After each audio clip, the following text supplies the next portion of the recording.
morning. My name is Rachel Carruthers, and I'm the Events Manager here at the Portland Regional Chamber of Commerce. Welcome to Growth Basics for Business, a monthly breakfast seminar series which provides a forum to gain useful do-it-yourself workplace solutions and insightful, actionable tips. I want to thank Eaton Peabody Partners for their continued support of this virtual event series for the entire season.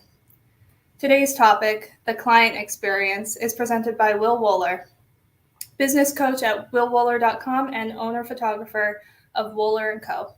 This morning, will take us through the how-tos of carefully crafting your client's experience and present exactly why optimizing your brand by refining your service approach with clients or customers is so vital to the success of your business.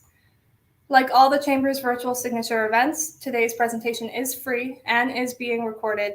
It will be made available for free replay on the Chamber's website and YouTube page. To keep up to date on all the Chamber's news and events, visit our website, portlandregion.com. Check out our events page and sign up for our weekly email newsletter while you're there. Now, before we begin today's program, I just want to remind everyone that we are using a platform named StreamYard. This platform provides improved production and interactive elements that truly enhance virtual events. On that note, I'd like to point out that when you have questions for our presenter this morning, you can type them in the YouTube chat. They'll be relayed to Will throughout the presentation. We'll also save time for Q&A at the conclusion of the event. And at this point, I'd like to again acknowledge our presenting sponsor of Growth Basics for Business, Eaton Peabody. For the past 6+ years, Eaton Peabody has been the presenting sponsor of this series, and they continue their support this season.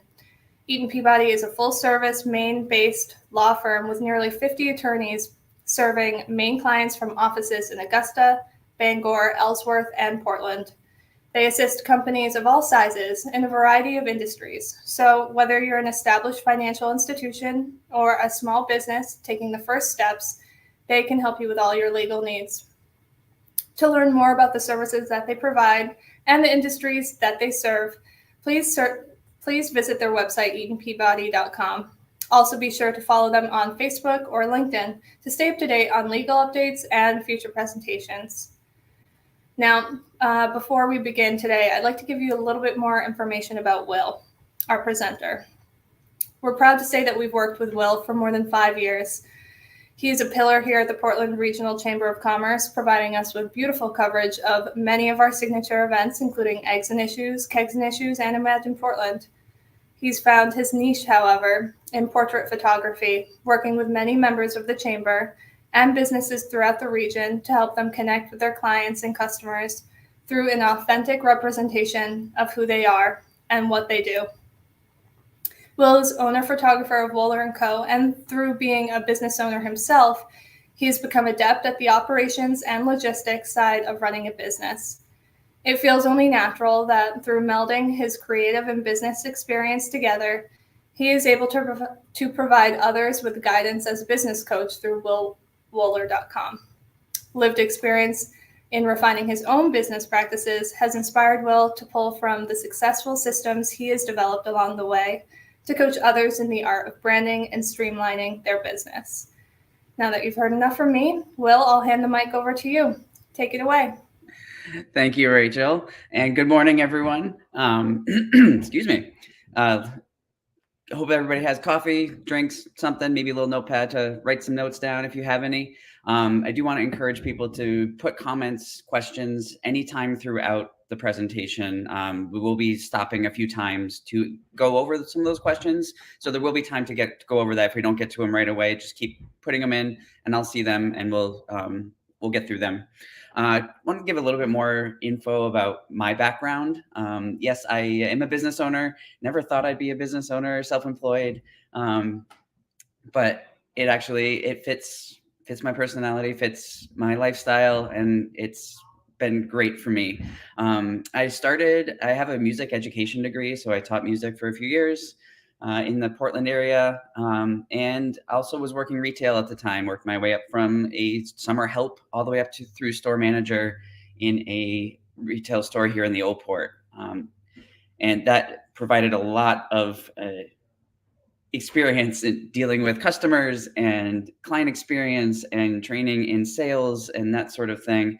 And then when I started my business, I was able to bring my teaching experience, that retail experience, into how I work with clients as a photographer. And through the 10 years that my photography business has been going and still going, I've kind of refined and have noticed a lot of people that I work with are solo entrepreneurs. They're small business owners. They wear a lot of hats, and many of them are trying to find their footing with their process, and they're working with clients and how to give the best experience. So being able to, my brain just works that way, very logical, very kind of systematic. So I'm kind of moving into the coaching side of things and working with people as well as their portraits and branding and that sort of thing. It kind of all is intertwined. And we'll go over that a little bit in the presentation. So my contact info is right here. If you need it, screenshot it. There's same slide is at the end, but feel free to reach out to me anytime if you have any questions on portraits, photography, or coaching, business operations. Happy to answer and happy to grab a coffee or something and chat. So what are we going to go through today? Client experience. That term you may be familiar with, you may not be. Depending on your industry, it can mean a lot of things, and it can be kind of subjective on how you work with clients. To get an idea of who I'm working with, throw in the comments what industry or what company you work with. I'd love to know who I'm talking to. I don't see any faces or anything like that on my end. So feel free to throw some of your industry and all that in there. Just so I might be able to reference your industry as we're going through, as I'm giving examples. I am going to try to reference the solo entrepreneur service provider, as well as maybe a brick and mortar retail store, as I go through experience and how it can relate to branding and that sort of thing. So yeah, feel free to throw any comments, questions in the chat. All right, background checks for employers. Interesting, very interesting. Any others? Feel free to throw it in, but I'm going to keep going. So, client journey versus client experience. Many of you may know this, may not know this. If it's new to you, awesome. We'll get a chance to answer questions if you have it. So the client journey, how I see it and how I've seen it talked about online and in other circles, is the full process or path that someone goes from just finding out about your business and the awareness side of things, and then maybe going to your website and then signing up for your email list, and then actually maybe committing and working with you, or going into your brick and mortar store and purchasing something. And then what happens after that? Like, are there any nurturing emails or coupons that you send out? The client journey, it kind of encompasses all of that. The client experience, kind of how I define it and how I work with it for myself, is that time where they've committed to work with you, or they walk into your store, to the time they make a purchase or your services are done. That is a little bit more, it's a smaller section in that. And that's where you can really hone, define, and refine that process to give value and actually set yourself apart from your competition, if you will. And I don't see it as a bad thing to kind of do what other people are doing, but if you do it in your own way and you're giving the same information as other people, but doing it in your own way, that's going to set you apart, and people are going to connect with that. So what we're going to go through a little bit right now is just the basics of client journey and client experience. And then we'll kind of dive into the different stages or how you map that out. And then we'll go from there and how it relates to branding. So client experience: who, what, why, when, where, how. So who is it for? It's both for you and your client. Now, reminder, we're talking about that process when they come into your store or they reach out to work with you or want more information. So this is meant for you, and it's meant for your client as well. You're going to provide value for them. It's also going to be a way for you to keep you on track. So you're giving a consistent thorough experience for your clients. What is it? It's the stages, it's the steps, it's the process, it's the to-do list that you have for yourself that contribute to the client experience. Like I said, when it's starting the first time someone reaches out to you through the delivery or fulfillment of your services, or when they purchase something and walk out your store. Why? Let's go with the why. To provide your clients with tools, resources, information. That's the value you're adding. And that's from your perspective, which can be totally different from the guy next door. And it also means you can keep yourself on track so you provide that consistent experience. The how, it's by identifying and knowing your process, knowing those stages and how a client will move through your business as a service provider or on the sales floor or in a certain process that you have set up for your business. All right, I'm seeing a bunch of people comment here. Hello, Marianne. EOS Consulting, Operations, Process Improvement. That's right up my alley. Good to see you. All right, Trade Association, working with components and chapters. All right, cool. So if there's any questions, stop right here. That's kind of a lot to take in. Again, you'll probably get the slides emailed to you so you can review them. There will be some blank slides in there so you can fill it out on your own. But feel free to throw in questions. I'm seeing the chat, so we're all good. All right. Any questions, throw them in. If not, we'll continue. All right. So client journey, again, it's the large picture, the big picture of someone coming through your business. And how I kind of define it is you have the awareness stage of, like I said, when they come across your service or on social media, when they find your product or service and are drawn to it in some way. Is it an ad that they found? Is it a post that someone shared with them? Or is it like a direct referral? Be like, oh, you need to check this out. I know it's going to be perfect for you.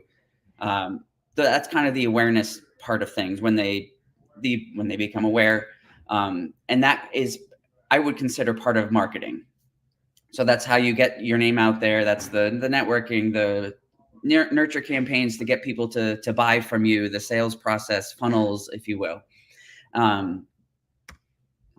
So I'm going to go through, and each kind of stage is going to kind of pop up with new things, different things. So typically done through social media, ads, marketing, print ads, however your business runs, that sort of section of your business. Yeah. So another common term people hear is lead. You get your leads. What are your leads doing? This can be different for a brick and mortar store. That your lead is someone walks into your store or reaches out to you about a question about a product, or on your website online, ready to purchase something. That's kind of the lead. That's when they're past the awareness. They know about you. They may want to do something. There's possibility for a sale or possibility of working with you. That's the start of this client experience part of it. For the solo entrepreneurs and coaches and speakers and that sort of thing, there's a booking process that can be quotes, proposals, contracts, any sort of onboarding sort of thing, which also can be combined with the preparation side of thing. Is there any education that they need before they start the service? Or is it like massage therapists? It's like, what do they need to know before they come in for the actual massage? Is it certain types of clothing? Do they need to wear anything that is easy to kind of move? A lot of things that is done via email or via phone or consultation sort of thing as well. So booking and preparation can kind of be combined, and that's the beauty of this thing. You can make this journey, this process your own. May not call it booking. You may not call it preparation. These are just kind of blanket terms that I've seen used, and that's kind of how I describe it. But feel free to make this your own. It's all about you and your business and your process. And after the booking and preparation, ready to go, this is the service. So this is, if you're in a brick and mortar store, if someone wants to purchase something, this is where they make the transaction. They're at the register, you're talking with them, interacting with them. Can you provide more value there? What else can you say? What else can you recommend? Oh, we have a free sticker here. A lot of the bigger retailers will ask you about credit cards. You want to sign up for a credit card. That's kind of the service, the transaction side of things. As a solo entrepreneur, small business owner, coach, that sort of thing. This is like the meeting, your coaching session. This is the massage. This is the photo session, if you will. So this is like the thing that they hired you for. Post-service, what's happening after? This is any follow-ups. Do you have another meeting? Do you email them with a thank you? Do you mail out a handwritten thank you card? Some people are still doing that, which I love. All of these little green boxes here that's the client experience.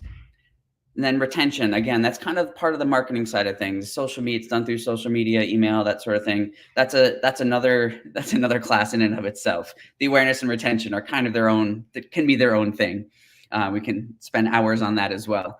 But the lead, the booking, preparation, service, post-service, being able to define these can help you actually build and refine this going forward. So take a moment, think about your process. Do these make sense for you? If not, that's okay. How would you describe it? What would you do to how would you describe it? So this is the next stage, would be defining them for you, for your business. And it may be completely different than this. And that's okay. You may have 3 steps instead of 5. That's great. But keep in mind that the stages are meant for you to stay on track. You can put it into a tracking service or a lead CRM, so you can track it as well that way. But knowing and how you define these stages is important, because that's where you know you can be able to give value. As a lead is going to need more information or different information than someone who is about to work with you, who have committed and they've hired you, basically. So knowing those stages and where they are in that process, even if they're a returning client, we'll talk about how it's going to relate to your brand and experience. But if they worked with you once, yeah, they get to know you, but they still may not know everything. You're in your business all the time. Being able to give value and information at the specific stage that they're in is going to be vastly important for how they experience and how they're going to be able to refer you and talk about your business. That's one of the best forms of marketing, is word of mouth. So if you can create this consistent, thorough, amazing experience for clients and do that every single time, people are going to rave about it, and they're going to be raving about the same things, because you're going to be able to kind of guide that and refine that and finesse that. So I know there's a lot of stuff on here, but we'll go through them. So lead, again, when a customer first contacts you about products, services, enters your store, etc., they may be interested for knowledge and have some knowledge from you from social media marketing and friends and family. Again, they need different information or education. This may be a how does the process work sort of time to give a little quick video. Or what other services do you provide, just to kind of get them thinking about things. When they're ready, they're going to move on to the booking stage. This is the process of commitment. This is kind of where they say, yes, I'm ready to work with you. They grab something and bring it up to the counter. They reach out to you for a consultation. This is where they're ready to commit. They've gotten enough information to make a decision to work with you. This can be as simple as signing contracts, paying deposits, that sort of thing. And most specific triggers for this is kind of, it determines when you book a client or they make that purchase. And again, this may be different depending on your industry and how that process works. A lot of the solo entrepreneur, the small business owner, service provider, artist, musician sort of people, industries, it's kind of contracts and back and forth with quotes and that sort of thing. Whereas obviously brick and mortar retail store, you walk up to a counter. So you don't really have that. But knowing where that stands in your process, you can provide, again, different information. So this might be what's the next step in the process, more in-depth information about working with you. This is your policies, your procedures, your return policy, that sort of thing. And then again, booking and preparation and onboarding can all be kind of combined, which is kind of how I work with my in my business as well. But they can be separated if you need to, and that helps you stay on track. And then the onboarding, like I said, is getting them ready to work with you. Do you have, for me as a photographer, the biggest question I get is, what do I wear? So I have a blog post, and I have that sent to them in like 3 different touch points in 3 different ways. They get sent a link to the blog post with ways to prepare, that has outfit ideas, colors, talks about skincare, that sort of thing. Comes in an email a few days before their actual session. And also, again, right before, the day before, make sure, and little steps on how to prepare and prep their wardrobe the day before. So they're getting this information that is timely. It's what they need when they need it. And that's one of the biggest things that I see in a lot of industries, is that you have all this information, but a lot of people just expect the client to kind of know what's happening. I over communicate, give that enough information, give more information. So you're actually anticipating their potential pain points. Go back through a lot of your clients and see when you had questions. There may be a certain time in the process that the same question comes up. It may be phrased a different way, but it comes up in the same spot. Compile all that and be able to anticipate that as you're refining this process, because then you can actually, like I have done, send out an email that answers that question before they have it. Because what that's going to do is going to give the client a little ease, a little reprieve from their anxiety and questions. Like, I don't know what's going on. What do I do? You're like, oh, this is like, they may have that question pop up, but then you anticipate that, you send it to them, and like, oh, okay, they're watching out for me. They know what some of the pain points are. I feel a little bit better about working with them. So all those pain points are going to slowly kind of get diminished as they get these tidbits of information. Hopefully you can't hear any sawing going on, but there's construction in my building, and they decided to start working. So being able to define these stages will help you be able to give specific information and anticipate those pain points, and have it going into something you're unaware of as a client or a customer, and it kind of just like flowing, and you're like, oh, I had this question. Oh, it got answered. Oh, I had this question, and then it got answered. Oh, I had this question and it got answered. It's like, oh, I'm ready. I feel good. I don't have any questions or concerns because it's all been answered already. They already anticipated this. It's like when you walk into a hotel and they have the towels all nice and neat. It's like, oh, they're ready for me. They know what's going on. You feel cared for, and that sense of comfort is going to translate into referral and their overall experience working with you. Finishing off this slide here, we get service and the transaction. This can be a tough spot. Transaction of money can be a little bit tough for some people, especially big purchases, big ticket items, depending on how expensive you are. How easy is it for them to buy with you? Is there a bunch of loopholes or hoops that they have to jump through? Loopholes that they can find, or hoops that they can jump through, that makes it difficult for you or makes it difficult for them? How easy can you make it for them? And then post-service, follow-ups. Do you do a post-service debrief, or do you send an email thanking them with a coupon code to come back? What are those things that you do to kind of keep them like in mind right after they work with you? And again, all of these can be customized with specific information that pertains to the stage that they are in. All right, that was a lot. Any questions? Throw them in there. I'm ready.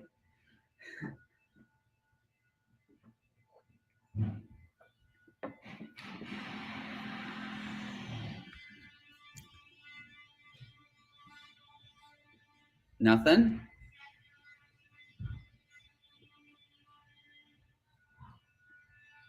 All right. We'll still get to them. Don't worry if you have any. Feel free to just put them in at any time. We'll see them and we'll get to them. So how is this process? It seems very in depth. It seems like a lot of information, like, oh, I need to write out my steps and stuff like that. So yeah, how do you do that? A couple ways that I work with clients on is literally writing out every single step of your process, from client reaches out, I respond, to schedule a call. We have the call. We have a follow-up questions. And then we schedule if they're ready to book, we schedule the session. Like, though every single step, and then all the steps that I have to do to prepare for the session, that's all part of your process. Bernie has a question of, what do you use for your automated emails for clients? Automation. Good question. Thank you. This can be also tricky for some people. Some people don't like the automation. Some people do. You can get so much time back. So knowing this is where we're going to go next. Automating your emails, your contracts, your stuff like that. But you have to know your process first. What are the stages you need to do? I need to write this email with this information. Have that however you need to do. I'm visual, so I like sticky notes. I've done sticky notes for every single stage, every single step on sticky notes, and then I can move things around. If you just like writing each step, write it out on a piece of paper, brain dump, get it all out. But knowing that process is the first step. And even if you already have a process going, do that. Because then you can be like, oh, this actually doesn't work. Like, why do I need to send 6 emails? And can I reduce that to 1? You can kind of fine tune the information you're sending. Our Legier design. What is the best way to start examining my own client experience? If I think it needs reworking, what's the best first step? First thing to try and revamp. Thank you. We're all on the same page here. I love it. Is it simple as a first touch point? Yes. Start right at the beginning. What is the first touch point that you have with a client? Is it they email you to schedule something, or they walk into your storefront, or you have a client list that you work with if you're in sales, or you do cold calls? Like, what is that process like? Knowing that process is going to help you be able to first get some emails, maybe template emails. You write emails a lot, all day, every day. Is there a way to create templates that you use very frequently that you can just copy paste?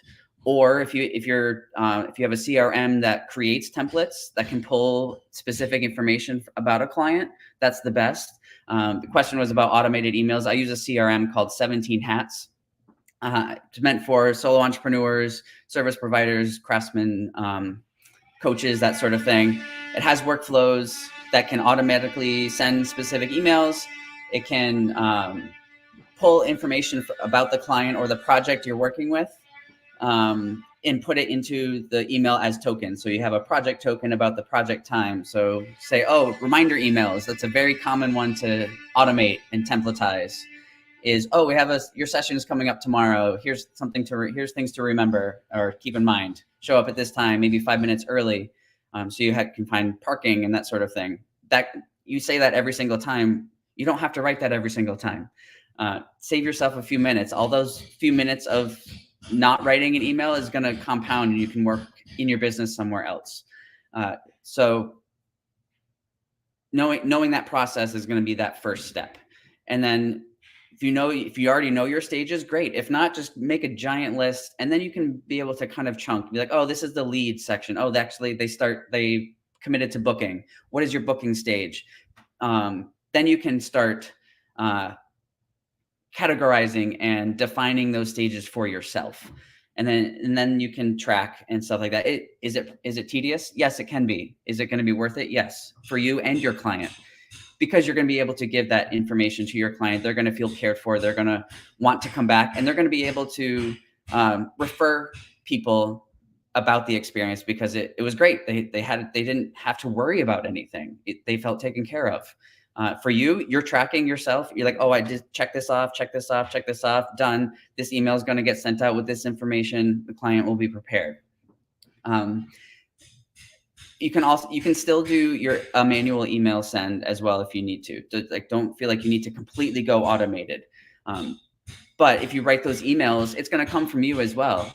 So it's going to be more in your tone of voice and more on brand, if you will.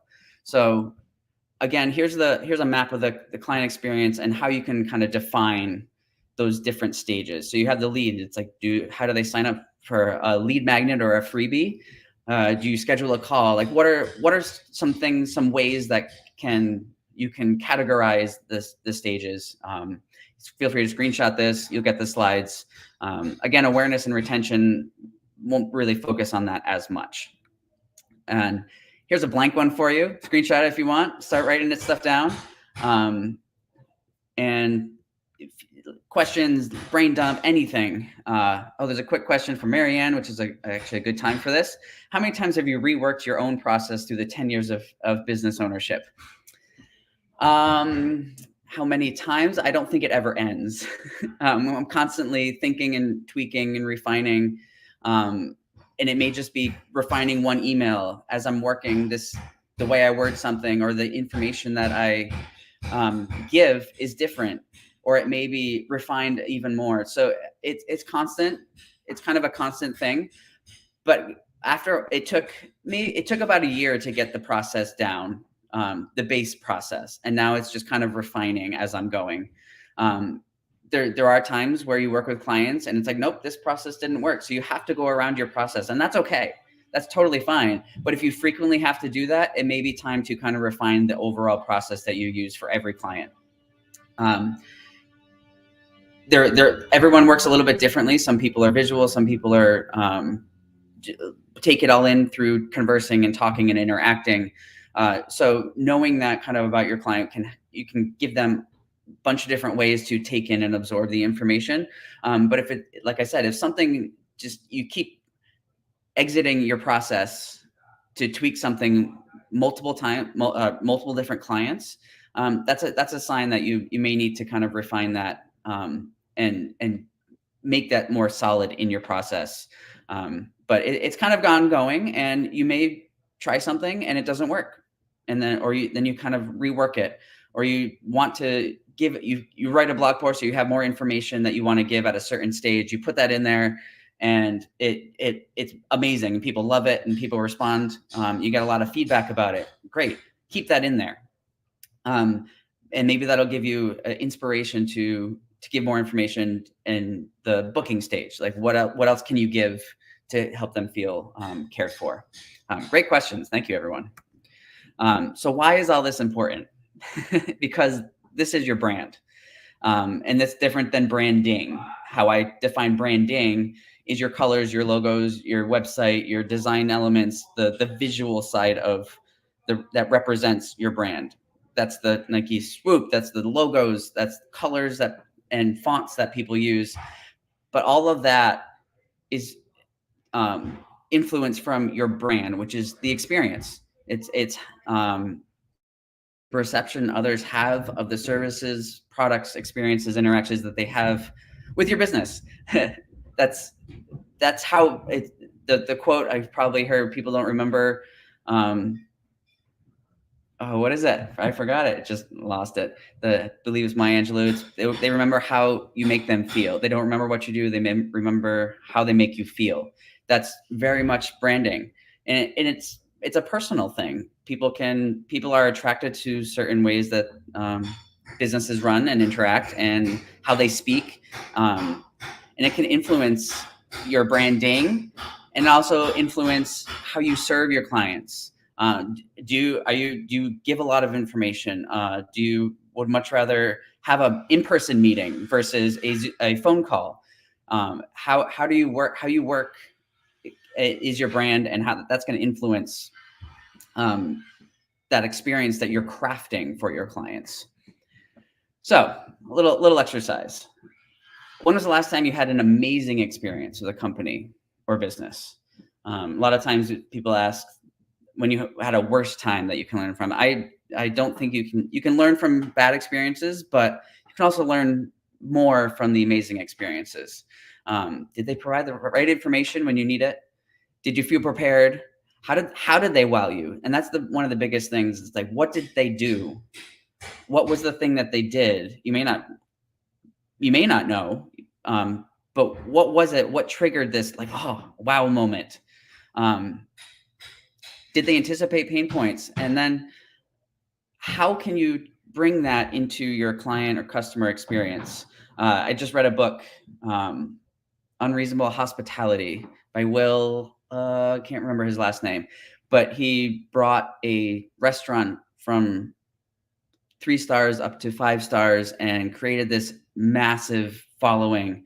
And it's just an incredible read based on client experience, on customer service, on creating an environment for people to be wowed.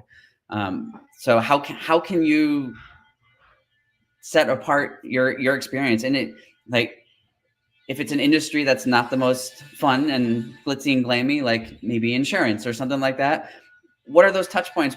How do you work that's going to give you ways to, I'm drawing a blank now. What differentiates you from other people? How do you work? And then the information you provide is going to set you apart. So it's going to be different for everybody. But the key thing is if a client and customer feels cared for and feel like their needs are met, even above and beyond, they feel wowed, like they don't have any concerns or questions because you anticipated and answered them before they even thought they needed it. That's gonna be huge. So some ways to do this: simplify those repeated actions. Again, automated emails, templates, using a CRM so you can track and know what stage they're in. Workflows, if you can get them automated, or the workflows that I use in 17 Hats I can check things off as to-dos. Like for myself, like for a session, I need to charge batteries. I need to set up my lights. I need to clear the cards. So I have an empty card for each session. All those little things that I need to do is part of your process as well. And if you can get that into a system, all of these things take brain space and capacity, mental capacity. If you can automate them, and maybe you're basically delegating to an automation. So you're delegating to someone else. If you have a VA, do that too. But this is going to take time or mental space away from those repeated tasks and having to write that reminder email every single client. If you can just send it out, you don't have to think about it. You can devote that energy to being present and being with your client and getting to know them a little bit more, or having a phone call or a networking meeting. You can be more present with the people you're interacting with, which is going to be the biggest thing, the biggest piece of connection that they have to your business. And that's what they're going to be looking for. All right. Anticipate those pain points. Go back through your process. Think of the questions that have come up while you're working with clients or customers. Does it happen in the same time in that certain part of the process? How can you offer value? Is it a blog post? Is it a educational video that you can send them? Or a series of touch points, like, what to wear, skincare routine, photographer example, backgrounds and lighting, like what can you send throughout the process to make them feel ready and comfortable and cared for? You're making it easy for your customers to work with you. That friction can be the worst. Going up to pay for something, there's going to be friction there because money is involved. If it's a high ticket item, especially, how can you reduce that so it makes it like a no-brainer? Like, yep, nope, this makes sense. Here's my credit card. Clients will feel taken care of, and you're able to tend to their needs and questions before they arise. Reducing the friction. I say that a lot to myself, like especially when I'm working with process and other clients as well in branding and in portraits. Like, reduce that friction. How can you maybe condense something instead of, like I said, sending 6 emails? Can you reduce it into 1? Give them specific things to think about. A lot of times you'll see a giant email with a bunch of links and ways to ways to do things and like all this information they can take in. But is that beneficial? Is it too much information?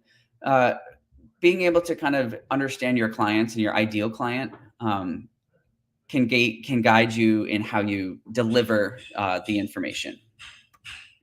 They don't know. You speak and work in your business industry all the time. Your lingo is going to be different than the everyday person that would probably be working with you. I find car commercials are notorious for this. Low API, blah, blah, blah, like all this torque and speed and miles per hour and 0 to 60 in something seconds. A lot of that can be industry lingo, or and not everybody knows that information.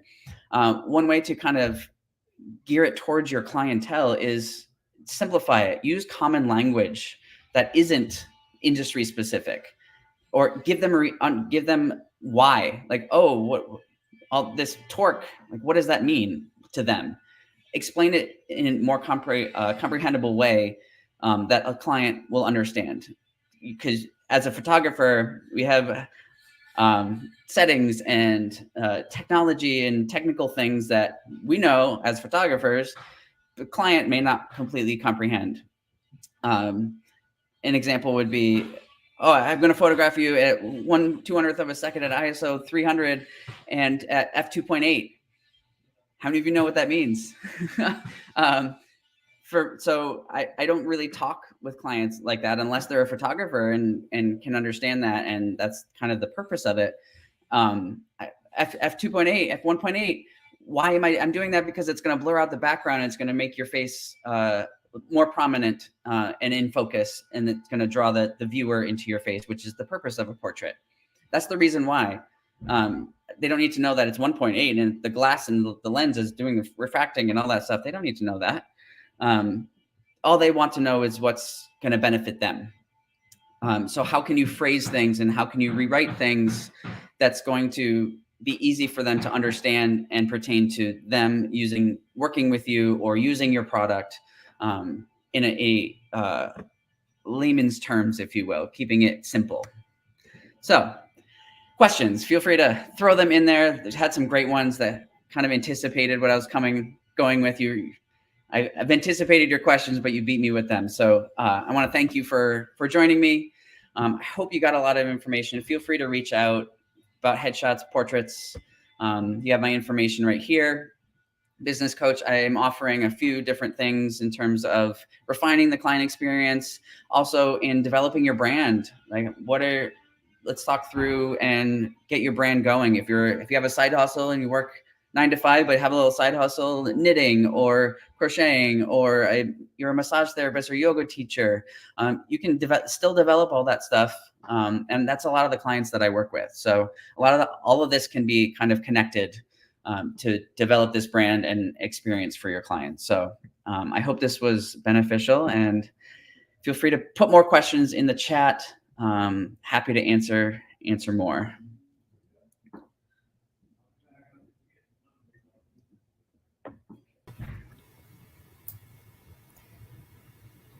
Okay. You want to give it a couple, 30 more seconds, Will? Sure. All right. Give people the opportunity. Yeah. That's a lovely presentation. Thank you so much. Thank you. This was fun. And thank you for all the questions. It's nice to be able to interact and chat with people. It's been wonderful to see people engaging. Great. Okay. Well, if questions come up after today's presentation, you have Will's contact information. It'll also be sent to you in a follow-up email. Thank you again, Will, for an incredible presentation. And of course, thank you to my colleague, Riley Legier, for helping to produce yet another successful virtual event. Thank you, of course, to all of you for attending today and throughout the year. If you're interested in, again, continuing this conversation with Will and learning more, be sure to check your email for a follow-up message with links to additional resources. Another shout out to our sponsor, of course, Eaton Peabody, for their support of this series. The Eaton Peabody Growth Basics for Business series is typically held on the third Tuesday of each month. We look forward to seeing you again in June for our final Growth Basics for Business of the 23-24 event season. We'll hear from Whit Ford, a business mentor at SCORE, about mastering business management. He'll guide us through market and value proposition, legal and risk management bases, appropriately building your team, monitoring your financials, and much, much more. So with that, thank you again for attending today's event. Have a wonderful rest of your day.